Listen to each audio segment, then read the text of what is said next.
우리는 새치기를 싫어합니다. 줄을 서고 있는데 내 앞에 새치기 하는 사람이 있으면 짜증이 나고 불쾌합니다. 그로 인해 언쟁을 하며 새치기 현장을 바로 잡으려 할 때도 있습니다. 이러한 것을 생각할 때에 우리는 질서가 있는 공정한 사회를 원하고 있음을 알 수 있습니다.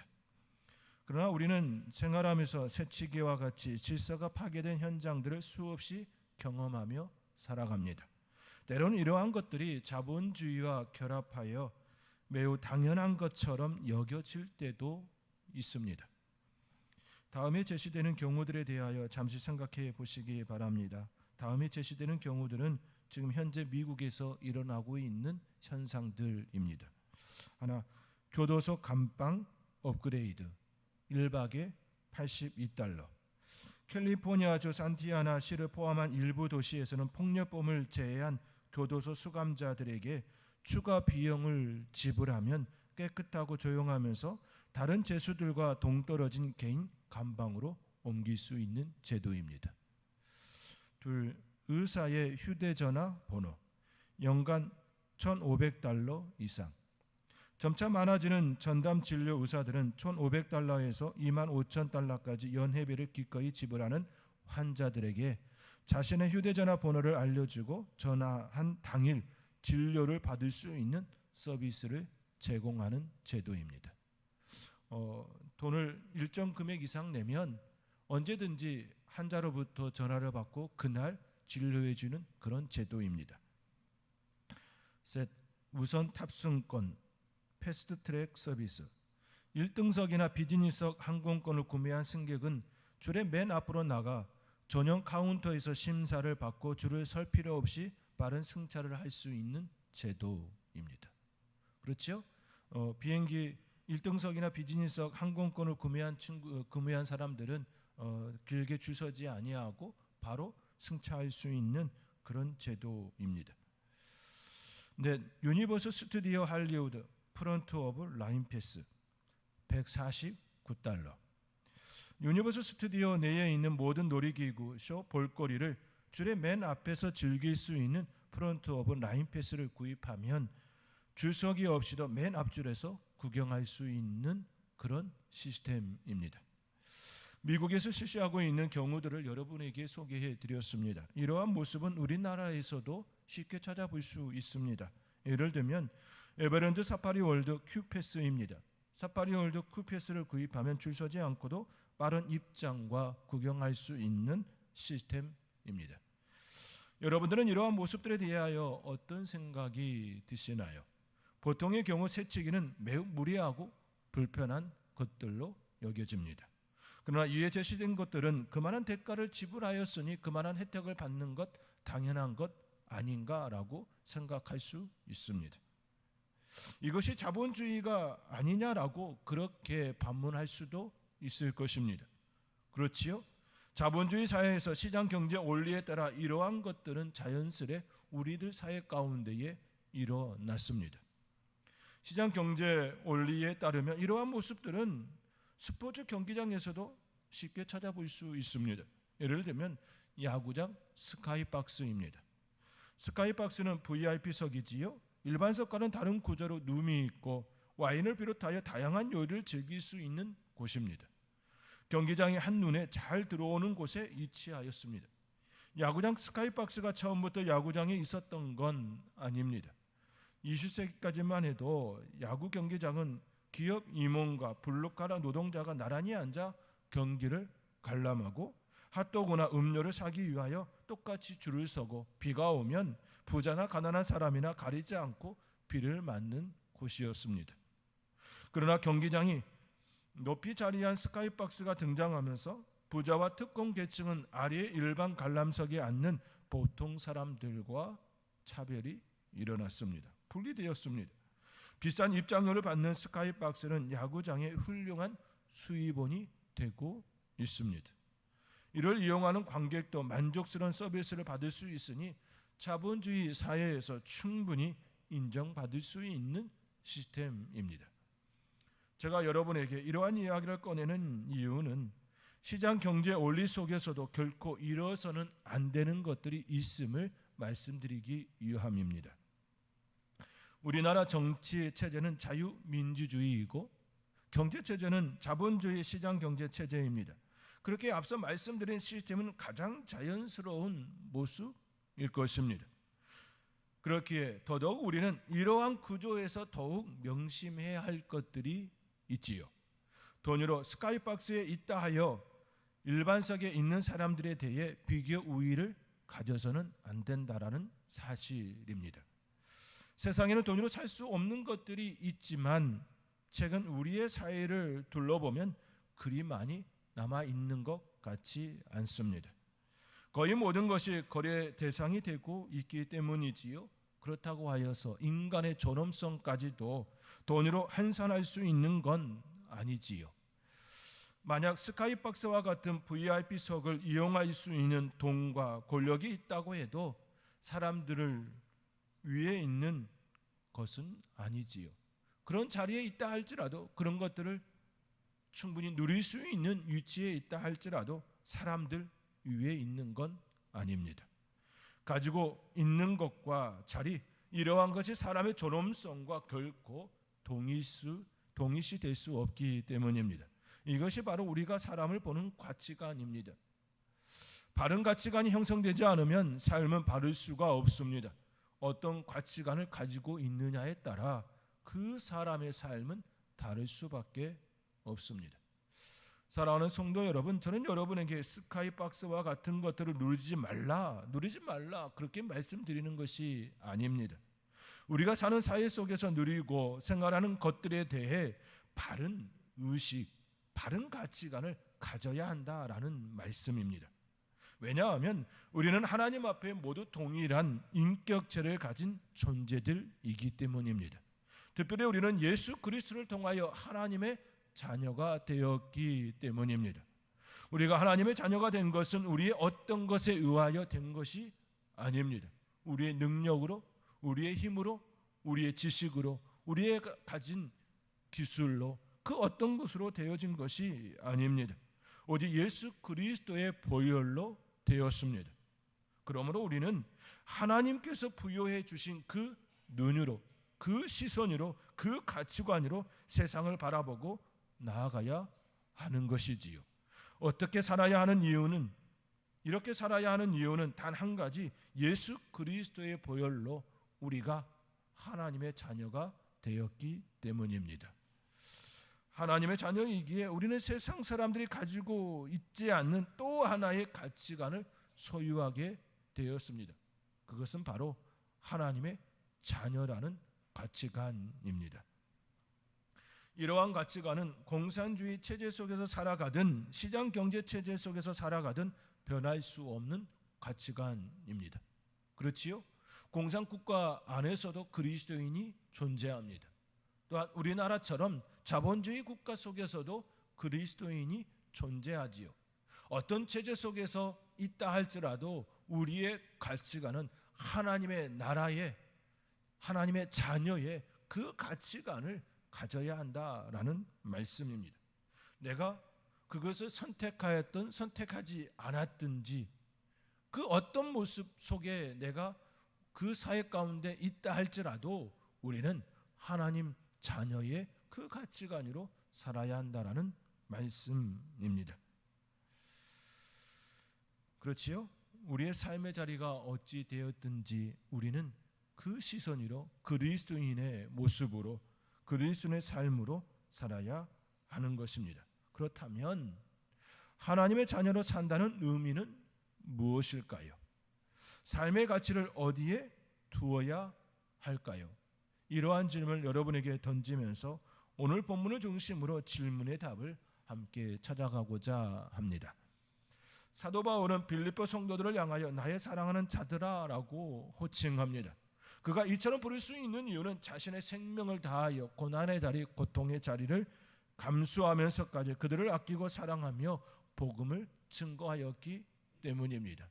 고난의 자리, 고통의 자리, 그 험한 자리를 감수하면서까지 오히려 그 자리를 하나님의 은혜로 여기며 그들에게 복음을 증거하였기에 그들을 나의 사랑하는 자라고 부를 수 있는 것이지요. 또한 그들 역시 사도 바울과 동일한 마음으로 그 마음이 서로 교류되고 있기 때문입니다. 이심 전심, 하나님의 사랑으로 그들은 하나가 되었습니다. 그렇기에 사도 바울은 그들을 향하여 나의 사랑하는 자들아라고 부르고 있습니다. 그러한 그들에게 너희가 나 있을 때뿐 아니라 더욱 지금 나 없을 때에도 항상 복종하여 두렵고 떨림으로 너희 구원을 이루라 권면하고 있습니다. 다시 말해 사도 바울은 빌립보 교회 성도들을 향하여 두렵고 떨림으로 너희 구원을 이루라라고 편지하고 있는 것입니다. 너희 구원을 이루라, 이 말씀에는 아직 구원이 완성되지 않았음을 의미합니다. 이는 마치 집을 짓기 시작하였지만 아직 완성되지 않은 상태입니다. 집을 짓기 시작하였지만 아직 그곳에 들어가 살지 않는 그런 모습이지요. 그렇습니다. 이 땅에 살아가는 모든 그리스도인은 여기에 해당합니다. 우리의 구원은 이 세상을 떠나 하나님의 품에 안길 때에 완성되어지지요. 완전한 그 집에 거하는 삶의 시작이 되어지는 것입니다. 그러므로 우리가 이 땅 가운데 살아가는 동안에는 계속해서 구원을 이루는 그 과정 중에 있는 것입니다. 이를 구원의 서정에서 성화와 견인의 단계 이렇게 표현하는 것이지요. 구원의 서정은 소명 중생에게 신앙, 의인, 입양, 성화, 견인, 영화 9단계로 나누어 이야기합니다. 이는 신학적으로 그렇게 구분한다라는 것입니다. 반드시 이 순서대로 진행되는 것은 아닙니다. 어떤 이는 동시에 이러한 일들이 일어납니다. 소명과 중생과 회개가 신앙이 한 순간에 그 안에 일어납니다. 때로는 어떤 이는 순서가 바뀌기도 하지요. 회개가 먼저 일어나고 중생과 소명의 자리로 나아가기도 합니다. 신학적으로 세부적으로 나눌 때에 이처럼 9단계로 구분할 수 있다라는 의미입니다. 우리의 삶의 자리, 구원을 이루는 그 과정은 바로 성화와 견인의 단계, 이렇게 표현해 볼 수 있습니다. 구원의 서정에서 성화와 견인은 하나님의 자녀로 입양된 이들이 살아가는 삶의 여정을 일컫습니다. 성화는 거룩해지는 과정이고 견인은 하나님의 인도를 받는 과정입니다. 이 또한 성화와 견인은 동시에 일어나기도 하고 때로는 견인이 일어나고 그 다음에 성화가 일어나기도 합니다. 반대로 성화가 일어나고 또 견인의 모습이 일어나기도 합니다. 하나님의 인도하심 속에 성화가 되어져 가고 또 성화하는 과정 중에 하나님의 인도하심을 받기도 하지요. 동시에 일어나기도 하고 순서가 바뀌어 일어나기도 합니다. 그러나 중요한 건 우리가 지금 구원을 이루어가는 그 과정, 구원의 완성에 이루어가는 그 과정 중에 있다라는 말씀인 것이지요. 우리가 구원의 서정 마지막 단계인 영화를 이루기 위하여서는 반드시 성화와 견인의 삶을 살아야 합니다. 죄인이 구원을 받고 하나님의 자녀가 되었다고 하여 바로 온전한 거룩한 성도가 되는 것이 아니기 때문입니다. 끊임없이 말씀과 하나님의 인도하심 속에 성결의 자리, 정결의 자리, 순결의 자리로 나아가는 것입니다. 그렇게 우리는 기도하며 찬양하며 말씀을 듣는 것이지요. 말씀대로 삶을 살려고 부단히 몸부림치며 애쓰는 모습이 우리 가운데 있는 것 아니겠습니까? 그렇게 우리는 기도하며 찬양하며 날마다 하나님의 인도하심을, 하나님의 보호하심을 바라고 나아가는 것입니다. 그러한 삶을 살 때에 실족하지 않고 끝까지 승리할 수 있는 것입니다. 오늘 본문 13절에서도 이렇게 말씀하시지요. 너희 안에 행하시는 이는 하나님이시라 말씀하시며 자기 기쁘신 뜻을 위하여 우리에게 손을 들고 행하신다 말씀합니다. 우리 함께 오늘 본문 13절의 말씀 우리 함께 읽겠습니다. 너희 안에서 행하시는 이는 하나님이시니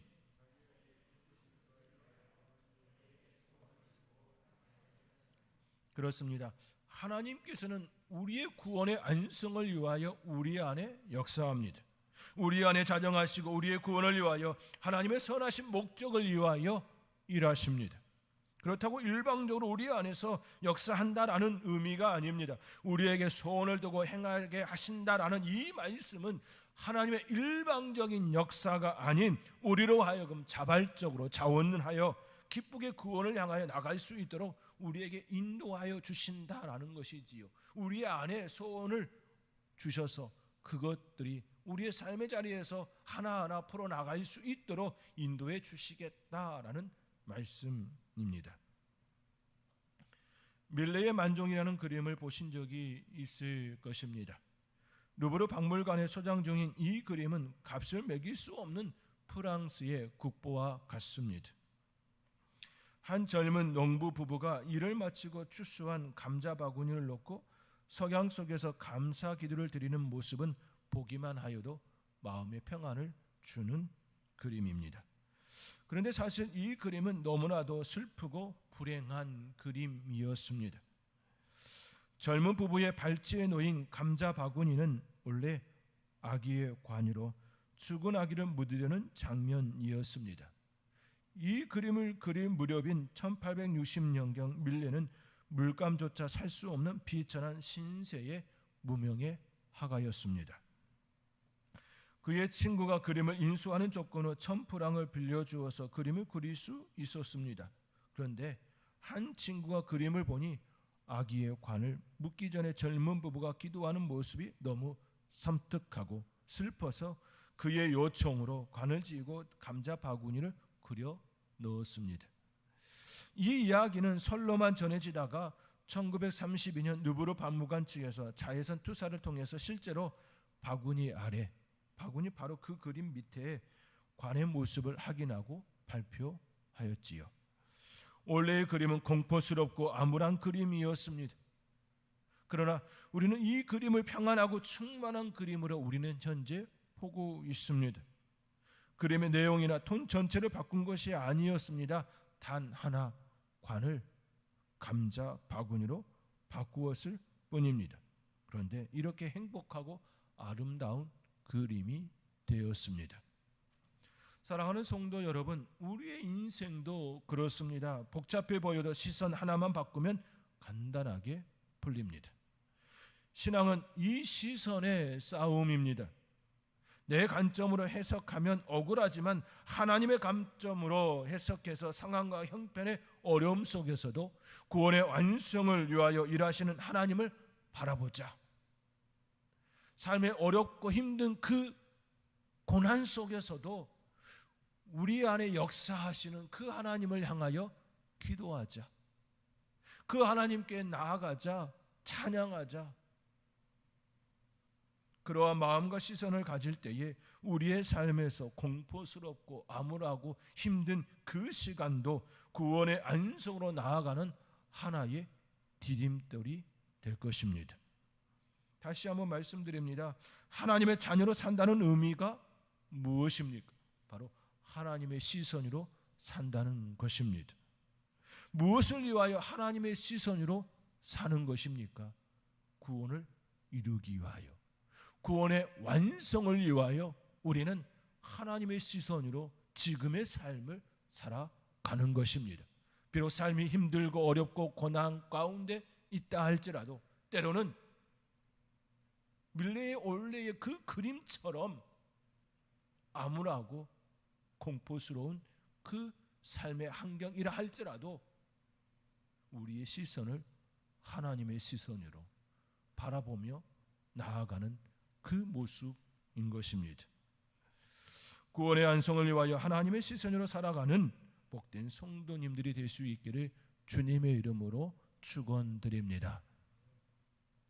사도 바울은 두렵고 떨림으로 너희 구원을 이루라 말씀하며 빌립보 교회와 성도들에게 흠이 없고 순전하여 하나님의 자녀로 세상에서 빛들로 나타내며 생명의 말씀을 받겨 그리스도의 날에 내가 자랑할 것이 있게 하라, 그렇게 권면하고 있습니다.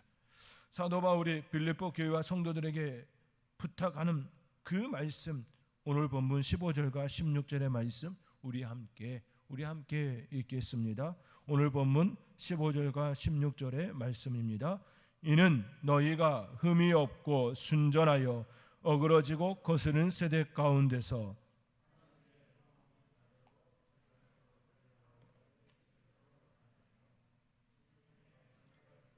나의 다름질이 헛되지 아니하고 수고도 헛되지 아니하므로 그리스도의 날에 내가 자랑할 것이 있게 하려 함이라. 사도 바울은 자신의 여러 서신들에서 세상과 하나님 나라, 빛과 어둠, 낮과 밤, 참과 거짓, 이러한 구조로 설명할 때가 참 많습니다. 오늘 본문에서도 이러한 구조가 드러나지요.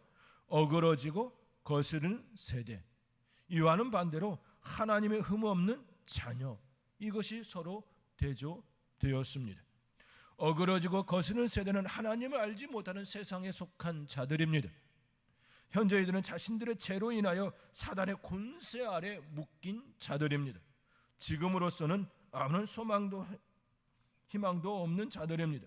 세상에 속하여 높은 권세를 누리고 있다 할지라도, 부를 축적하고 많은 사람들을 거느리는 위치에 있다 할지라도 그들은 여전히 죄의 권세 아래에 있는 소망이 없는 자들입니다. 그렇기에 사도 바울은 그들을 어그러지고 거스르는 세대라고 표현합니다.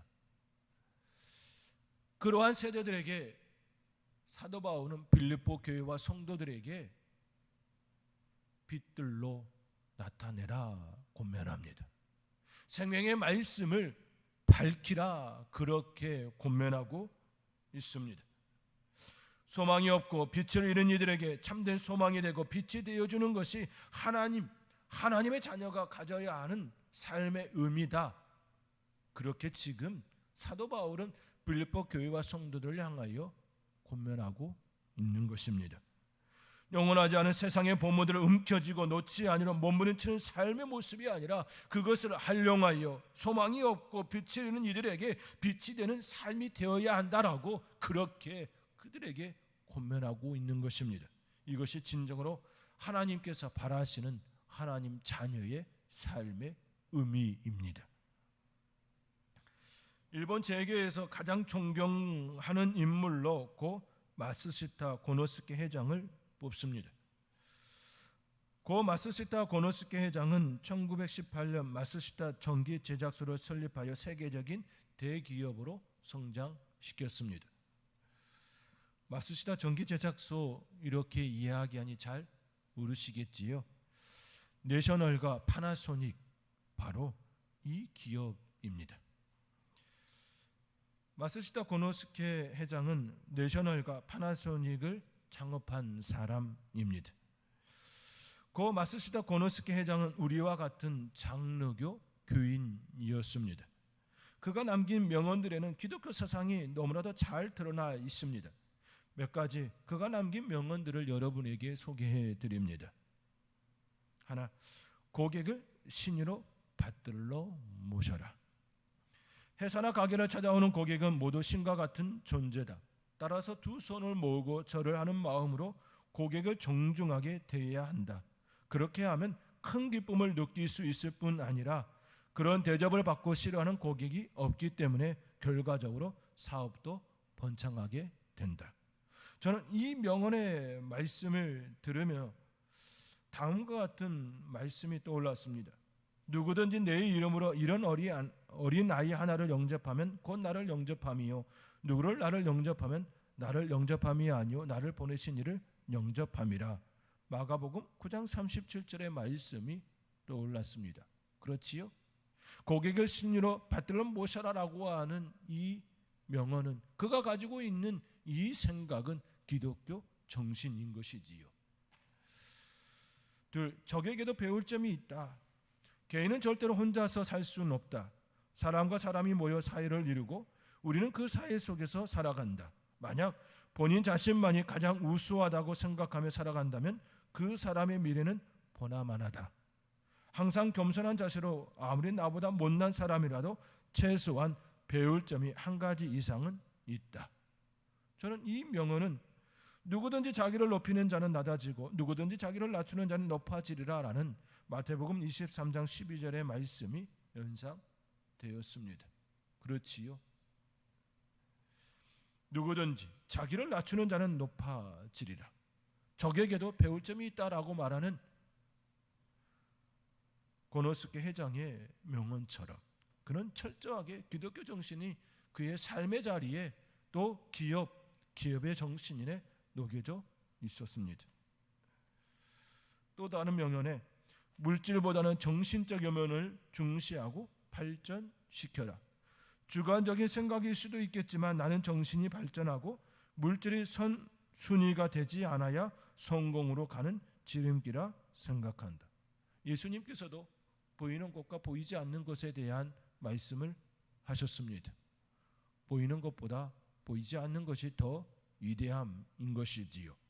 물질보다 정신적 명을 더 중시하고 발전시켜라라고 하는 고노스케 회장의 이 명언은 철저하게 기독교 정신, 하나님의 말씀이 녹아져 있음을 우리는 생각해 볼 수 있습니다.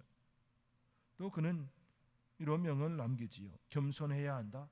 나의 평생 가치관 잊어서는 안 된다. 이러한 명언을 남긴 마사시다 고노스케 회장의 시장은 처음부터 잘 풀리고 부자의 삶이 아니었습니다. 그의 어린 시절은 매우 가난했습니다. 그러나 그는 가난 때문에 라고 탓하지 않았습니다. 오히려 가난 덕분에 평생 근검전략할 줄 알아 부자가 되었다라고 힘지어 그렇게 이야기합니다. 또한 소학교도 제대로 졸업하지 못했습니다. 그러나 배우지 못했기 때문에 라고 탓하지 않았습니다. 오히려 배우지 못한 덕분에 남들보다 더 많이 공부에 관심 갖고 한 자라도 더 배우려고 온 열정을 쏟았다 말합니다. 그는 몸도 약했습니다. 그러나 몸이 약하기 때문에 라고 핑계대지 않았습니다. 오히려 몸이 약했던 덕분에 더 조심하고 삼가면서 건강을 챙겨 95세가 넘도록 장수할 수 있었습니다. 사랑하는 성도 여러분, 고 마쓰시다 고노스케 회장은 기독교 정신으로 사업을 하며 그의 삶을 살았습니다. 가난 때문에, 배우지 못했기 때문에, 몸이 약하기 때문에 그렇게 핑계대지 않았습니다. 오히려 그것들 덕분에 근검 전략을, 배움을 장수할 수 있게 되었다라고 고백합니다. 그의 삶은 하나님의 자녀의 삶이 어떠하여야 하는지 우리로 하여금 좋은 본보기가 되어줍니다. 많은 사람들이 그를 좋아하며 존경하며 자랑하듯이 사도 바울은 빌립보 교회와 성도들에게 하나님의 흠없는 자녀로 세상의 빛으로 나타나며 생명의 말씀을 밝혀 나의 자랑이 되어지기를 원하고 있습니다. 저와 여러분의 삶도 하나님의 흠없는 자녀로서의 삶이 되어짐으로 세상의 빛이 되어지고 생명의 말씀을 밝혀 하나님과 사람들의 자랑이 되어지는 복된 성도의 삶이 되어지기를 주님의 이름으로 축원드립니다.